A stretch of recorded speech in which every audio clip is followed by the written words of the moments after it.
ভালোই ছিল, কিন্তু কিছু কিছু প্রার্থীর কথা শুনে আমার মনে হচ্ছে ওরা জিতেই আছে। এতে আমার সন্দেহ ঘনীভূত হচ্ছে যে ওরা নির্বাচনে একটা কারচুপি করার কিংবা ইলেকশন ইঞ্জিনিয়ারিং করার একটা চিন্তা ভাবনা তারা করতেছে। আদারওয়াইজ যারা নির্বাচনে জেতার কথা না, কখনোই না, আজকে না, শুধু আগামী 100 বছর নির্বাচনে জেতার কথা না, তারা জেতার কথা ভাবে কি করে?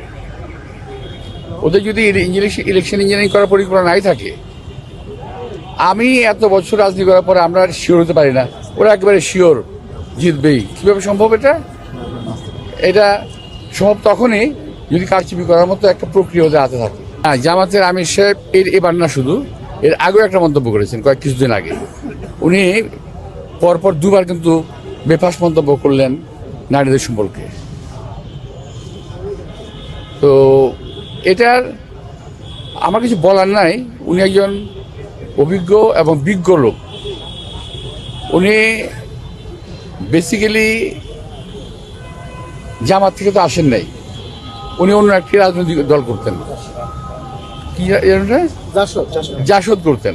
জামাত, আমির সাহেব, তারপরের ওনারা পরপর 3 জন আসছেন অন্য দল থেকে, এসে এখন ভাবসাবটা এমন, এই সমস্ত কথা না বললে তো মানুষ বুঝবে না যে ওনারা জামাত করে। সুতরাং এই নারীদেরকে নিয়ে অশালীন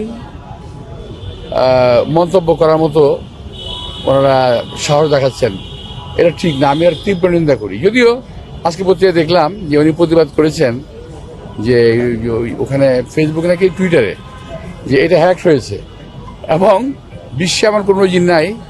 হ্যাক তো হয় অনেক কিছুই, কিন্তু টুইটার হ্যাক হয় না, এটা উনি জানেন না হয়তো।